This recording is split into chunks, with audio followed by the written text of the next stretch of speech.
Morning students.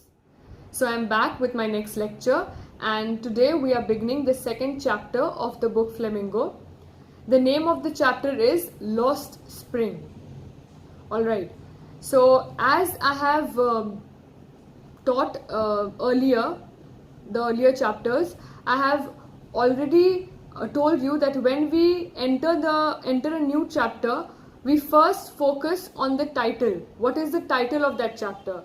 So today we have the title Lost Spring. All of you who have complete English translation book, please turn to page number 13. Alright, and those who have Hindi as well as English book, please just see on the screen, it's mentioned here, the page number. Just pause the video, find the lines and then proceed. Alright, okay. Now, when we come to the title of the chapter, Lost Spring, what do we understand? Now, everyone watching this, just sit back and just think about what does Lost Spring means. Now, those who have attended my class, I have told that whenever you want to understand particular line or 2 words or 3 words, what do? We break the sentence. So here there are 2 words, Lost Spring. Now, lost means something which is not with us, something which was with us once और अब वो हमारे साथ नहीं है. कुछ ऐसा जो हमसे खो गया है, जो हमारे पास नहीं है. That is known as lost. Alright? Now what is spring? Spring, we all know, is a season which where the flowers bloom and it generally comes after the winter. Alright? And before summer. So spring is a season. Okay? Now, in the first lecture, I've already mentioned that as we have entered 12th standard, there will be a difficulty level in order to understand the title of the chapter. Now, when we are saying Lost Spring together, सब कोई यहाँ जितने भी लोग video देख रहे हैं, आप लोग ये सोच रहे होंगे कि स्प्रिंग का मौसम है जो खो गया है.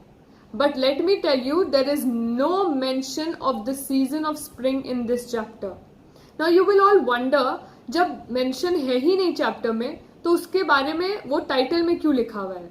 Now understand, have you heard the word metaphor? METAPHOR. क्या आप लोगों ने इस वर्ड का मतलब या वर्ड सुना है कहीं? मेटाफर. इसका मतलब सिंपलेस्ट मीनिंग होता है, नॉट डिक्शनरी मीनिंग. कोई ऐसा वर्ड अगर हम कहते हैं कि वो मेटाफर है, तो वो तभी मेटाफर बनता है जब उसका डिक्शनरी मीनिंग हम नहीं मीन कर रहे हैं और हम कोई अपना एक अलग मीनिंग दिए हैं उस वर्ड को. जैसे कि यहाँ पर, please look into your books, those who have the books and those who don't have the books, look here on the screen. Lost spring लिखा हुआ है. लॉस्ट मतलब खोया हुआ, that is simple, just keep it aside. Spring means a season where flowers bloom. Now जब आप spring season देखते हैं या स्प्रिंग सीजन के बारे में सोचते हैं, सबसे पहला ख्याल आपके जहन में क्या आता है? फूल जो खिल रहा है. नाउ समथिंग अगर वो खिल रहा है तो वो क्या सिंबलाइज कर रहा है, क्या मैसेज दे रहा है? लाइफ के बारे में मैसेज दे रहा है. Sense of life, sense of birth, happiness, Joy, ये सब मैसेज दे रहा है. सो यहाँ पर वो स्प्रिंग का जो मैसेज मिल रहा है, वो सारा मैसेज को उठा के हम लोग इस वर्ड में डालेंगे टाइटल ऑफ द चैप्टर में. So now just understand the title together. Lost spring, खोया हुआ sense of life. Lost spring, खोया हुआ खुशी. लॉस्ट स्प्रिंग, खोया हुआ हैप्पीनेस, खोया हुआ Joy. So now you can understand, इस चैप्टर में वो सारा डिटेल्स दिया गया है. व्हेन व्हाट हैपेंस, जब किसी के जिंदगी से जीने का मकसद हट जाता है. व्हाट हैपेंस व्हेन किसी के जिंदगी से खुशी चला जाता है. व्हाट हैपेंस व्हेन किसी के जिंदगी से जॉय चला जाता है. So spring here does not mean season where flowers bloom, but spring here metaphorically means, metaphor हम बता चुके हैं, जो डिक्शनरी मीनिंग नहीं है और जिसको हम लोग अपना मीनिंग दे रहे हैं. तो मेटाफोरिकली यहाँ क्या मीन कर रहा है spring? Joy, happiness. Please just underline spring and write there joy, happiness, sense of life, sense of birth. ये सब symbolize कर रहे हैं.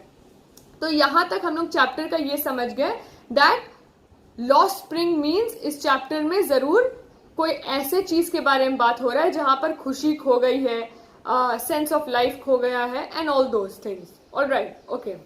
Now, just after the title there is another line mentioned. Stories of Stolen Childhood. Now connect the title with the subheading, the subtitle. खोया हुआ खुशी हम लोग समझे, खोया हुआ जॉय समझे, खोया हुआ सेंस ऑफ लाइफ समझे. अब उसको तुम कनेक्ट करो स्टोरीज ऑफ स्टोलन चाइल्डहुड से. तो क्या तुमको समझ में आ रहा है? चाइल्डहुड जो खो गया है. So childhood, what does childhood represent? Again the same thing जो स्प्रिंग रिप्रेजेंट करता है, खुशी, मस्ती, जॉय, इंजॉयमेंट, ये सब सिंबलाइज करता है. Similarly lost spring means lost childhood, lost spring means lost happiness, lost spring means lost joy. So able to understand? तो ये जो चैप्टर है, this chapter is divided into two parts, part 1 and part 2. Part 1 deals with another story and Part 2 deals with another story. लेकिन दोनों story का base, जिस चीज पे वो दोनों स्टोरी बेस किया गया है, वो एक ही है. What is that? Stolen childhood. That's why सब टाइटल जो दिया हुआ है, सब हेडिंग जो दिया हुआ है, वो क्या लिखा हुआ है टाइटल के नीचे? Stories of stolen childhood. So both the stories deal with the same theme. Theme क्या होता है? जिस चीज पे स्टोरी बेस किया जाता है. फॉर एग्जाम्पल ये जमीन है, या ये एक बेस है, फाउंडेशन सबसे पहले ले किया जाता है. उसके ऊपर हम जो बुनियाद बोलते हैं, उसके ऊपर फिर हम लोग बिल्डिंग बनाना शुरू करते हैं, पिलर लगता है एंड ऑल दोज थिंग्स. तो जो बेस होता है उसके ऊपर सारा बिल्डिंग तैयार होता है. सिमिलरली यहाँ पर जो टाइटल है, टाइटल में जो नाम दिया हुआ है lost spring, which means lost childhood, lost happiness, lost Joy, ये स्टोरी का बेस है. So what we have understood that in this story there are in this chapter there are two stories and both the stories have this connecting theme. एक similar theme है, same theme है, that is lost childhood के ऊपर ये दोनों stories based है. Now when I'll be doing the chapter you'll understand one more thing, that in these two chapters हम लोग similarity तो बात कर लिए, क्या similarity है. Now difference क्या रहेगा वो भी जब हम chapter करते जाएंगे I'll be explaining. Now many students might be thinking that teacher आप कुछ लिखने के लिए नहीं देती हैं, आप कुछ लिख के नहीं पढ़ाती हैं ताकि हम लोग कॉपी कर सके. Students please understand one thing, literature is all about stories. Okay, for now it's all about stories in your 12th standard. जब आप ये स्टोरी सुनते हैं अपने कान से और अपने जहन में समझते हैं इस चीज को, what happens, आप स्टोरी जब एक बार समझ जाते हैं तो आपके लिए बहुत आसान हो जाता है उस स्टोरी को हमेशा के लिए याद रखना. ऑलराइट, सो हम लोग का पहला टास्क हो जाता है. Now when it comes to writing part, उस चीज के लिए लास्ट लेक्चर में आप देख चुके हैं that I have given you assignments, और वो assignment when college reopens I will check all those assignment. उसके अलावा I have also given you the summary of the first chapter, and as I proceed I will be giving you the summary at the end of the chapter, every chapter. So what will happen, आपका जहन में बात घुस रहा है, आप story समझ रहे हैं, आपका राइटिंग प्रैक्टिस हो रहा है, एट द सेम टाइम आपके पास समरी रिटन फॉर्म में मिल रहा है जो आप एक बार रीड करके समझ जाएंगे. So what is wrong with us generally, कि हम लोग चाहते हैं हम लोग सब चीज एक बार में कर ले, which is not possible. Alright, so just keep on listening to my lectures. At the end of that chapter, I am very sure आपको chapter समझ में आ जाएगा. Alright, okay. So now, just all those who don't have the book, see on the screen. We are beginning with the chapter right now. Alright, first just let us read about the author. Annie Jung, 1964, was born in Rourkela, and spent her childhood and adolescence in Hyderabad. She received her education in Hyderabad and in the United States of America. Her parents were both writers. Annie Jung began, now many can call it Jung or many can call it Jung. Now it's a proper noun. It depends on how she pronounces it. Alright. Began her career as a writer in India. She has been an editor and columnist for major newspapers in India and abroad, and has authored several books. The following in an excerpt from her book titled Lost Spring, Stories of Stolen Childhood. Here she analyzes the grinding poverty. Please underline those lines. Okay, it's here on the screen as well. You can just look. Here she analyzes the grinding poverty and traditions which condemn these children to a life of exploitation. Okay, so what is happening? Just understand.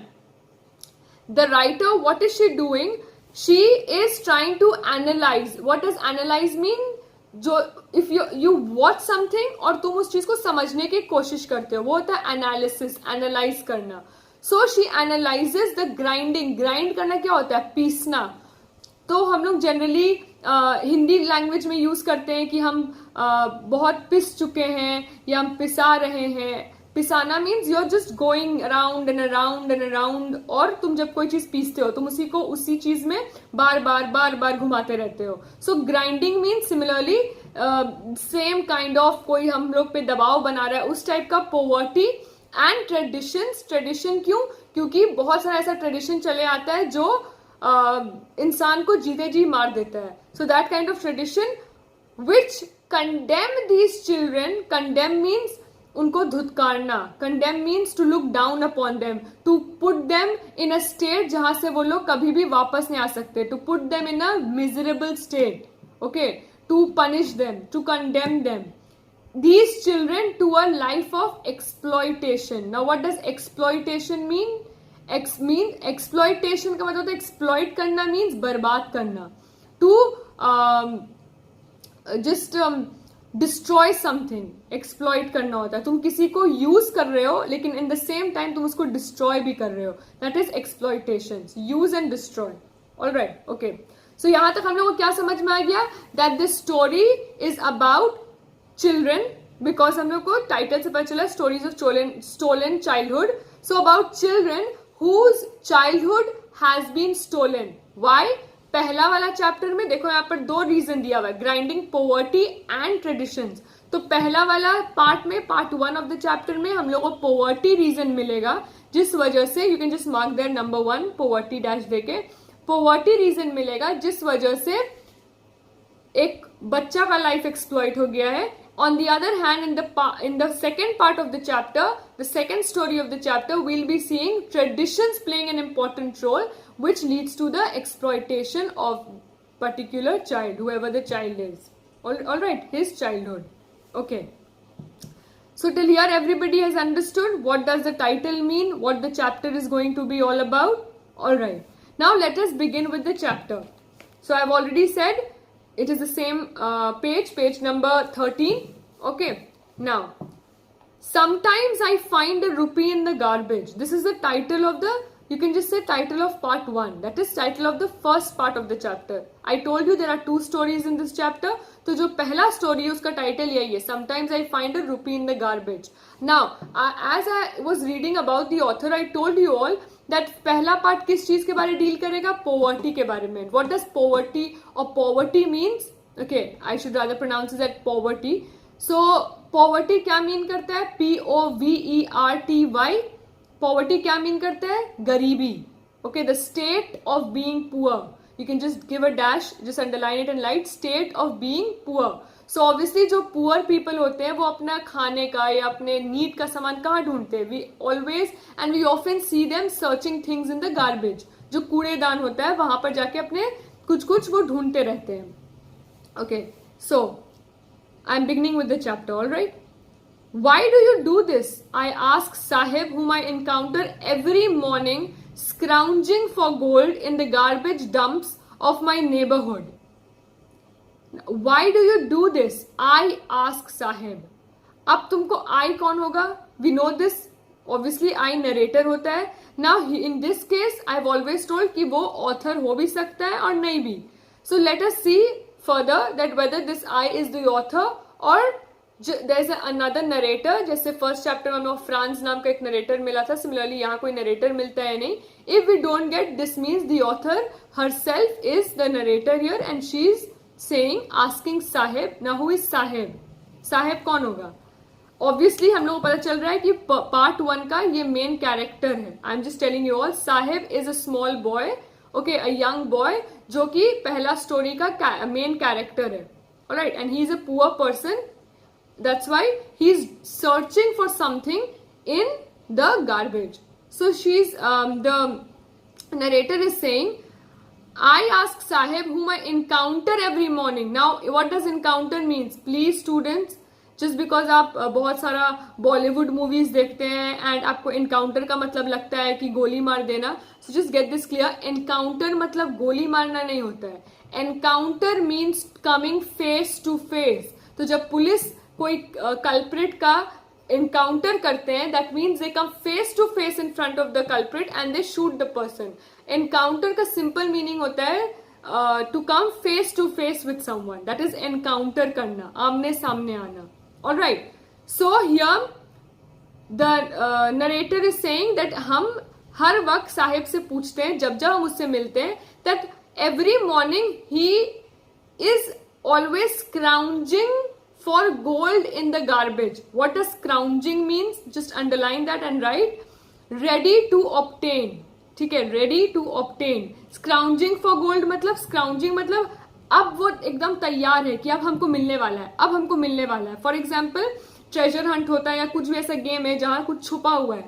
Okay, and तुमको उस भीड़ में या उस box में से कुछ चीज निकालना है और वो बहुत सारे चीज के बीच छुपा हुआ है. सो तुम ऐसा फील करते हो कि अब हमको मिलने वाला है, अब हमको मिलने वाला है. So you are scrounging for it. You are just ready to obtain, ready to receive whatever you are searching for. ठीक है.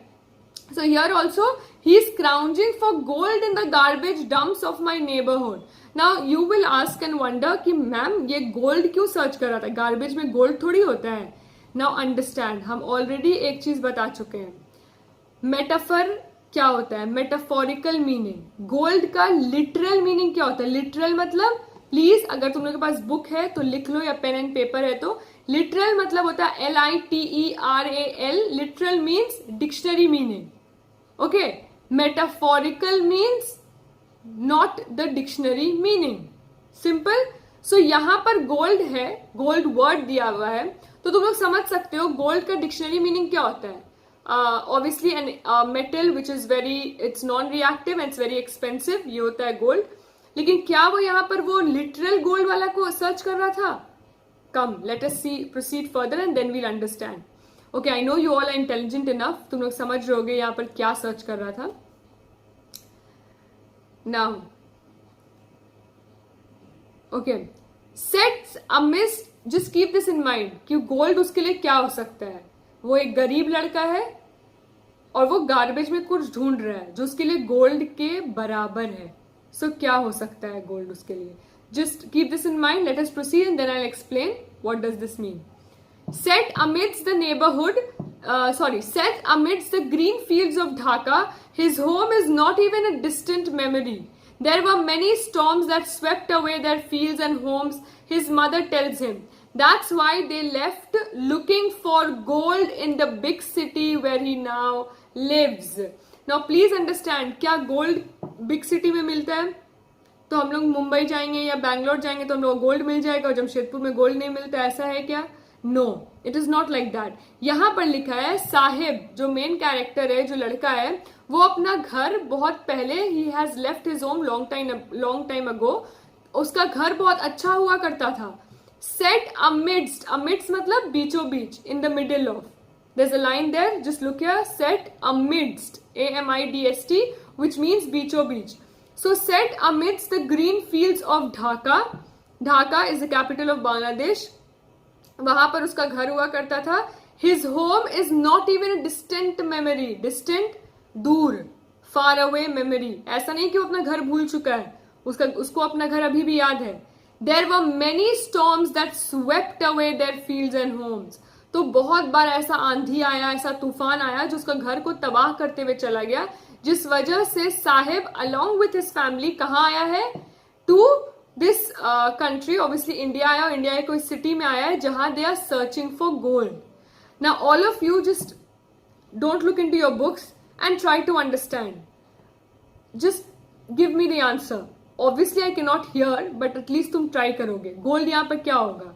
एक गरीब इंसान के लिए गोल्ड के समान या गोल्ड के बराबर क्या क्या चीज हो सकता है? ओके, फूड हो सकता है, कुछ नीड का सामान हो सकता है, फॉर एग्जाम्पल कपड़ा हो सकता है या जूता हो सकता है या फिर कुछ पैसा हो सकता है या कुछ ऐसा चीज है जो अमीर लोग फेंक दिए लेकिन वो गरीब के लिए बहुत मायने रखता है. So you can understand gold या मेटाफोरिकली क्यों बोल रहे हैं, क्योंकि डिक्शनरी में गोल्ड टाइप करोगे तो ये नहीं आएगा योर नीडेड थिंग्स, या तुम्हारा जरूरत का सामान, या तुम्हारा बहुत इंपॉर्टेंट सामान. गोल्ड का मतलब आएगा एक मेटल जो एक्सपेंसिव है, पर यहाँ वो गोल्ड को नहीं सर्च कर रहा था. सॉरी, हम लास्ट चैप्टर में ही हैं अभी तक. Okay, so this happens. Who is the character here? Sahib. Sahib is searching for his needed things, the things which he needs. For example, उसके लिए एक 10 रुपए का नोट या 1 रुपए का कॉइन हो सकता है गोल्ड. उसके लिए खाना हो सकता है, लेफ्ट ओवर फूड हो सकता है गोल्ड. उसके लिए एक फटा हुआ जूता हो सकता है गोल्ड. और यहां पर गोल्ड का क्या मतलब? Underline and right, important precious things. Okay, gold for Sahib and his family means precious and important things, needed things, जो उन लोग के पास अभी नहीं है लेकिन वो उन लोग को चाहिए वो सारा चीज. That becomes gold for them. That becomes very important for them. That becomes precious for them. Okay, so able to understand what I'm trying to say? Okay, now I have nothing else to do, he mutters, looking away. Mutters, budbudana. Okay. So he's just saying, for example, जब teacher तुमको डांटती है और तुम अपने मन में कुछ बोलते हो, that is muttering. All right. So the narrator says, "Go to school," I say glibly, realizing immediately how hollow the advice must sound. So यहाँ पर जो narrator है, okay, who can be the author also, Anis Jung, वो यहाँ पर बोल रही है. Okay, now fine. Let me reveal. The narrator, because I've read the chapter, the narrator here is the author herself. Anis Jung जो है वही narrator है and वही ये story को narrate कर रही है. So she is saying, जाओ स्कूल जाओ. हम लोग को भी बहुत बार दिखता है गरीब बच्चा रोड में, तो हम लोग कैसे बिहेव करते हैं? हम लोग बहुत बोलते हैं जाओ, क्या तुम मांगने आ गए हो, जाओ स्कूल जाओ. बट हम लोग ये भूल जाते हैं कि हम लोग के लिए जितना आसान है बोलना जाओ स्कूल जाओ, उस बच्चे के लिए उतना ही डिफिकल्ट है. वाई? बिकॉज उनको कोई घर से पुश नहीं मिल रहा है कि जाओ बेटा पढ़ाई करो, जाओ बेटा हम तुम्हारा फीस भर दे रहे हैं, जाओ बेटा हम तुम्हारा बुक्स खरीद दे रहे हैं. All those blessings which we got, and we were lucky enough that we got to study, we got to attend the school. ये साहिब जैसा जो बच्चा है वहां, उन लोग को ये बिल्कुल भी नसीब नहीं होता था. But the author just like that glibly, मतलब होता है casually. यहाँ पर word दिया हुआ है, I say glibly. Glibly means casually. So casually she is just saying कि जाओ स्कूल जाओ, and then बोलते ही साथ वो रियलाइज करती है कि कितना हॉलो, कितना खोखला उसका ये एडवाइस सुनाई दिया होगा, क्योंकि ऑब्वियसली उसमें कोई दम नहीं उस एडवाइस में. सो till here I hope you all have understood what the chapter is all about, and at least you've got a glimpse that what the chapter is all about. So in the next lecture we'll proceed with the chapter, and there is a lot, so obviously I'll take 4 to 5 classes, and I'll go a bit slow so that each and every student is able to understand the chapter very properly and just is able to do all the assignments. All right? Okay, so till then please keep studying, please keep attending all the lectures till we meet again. All right? Thank you.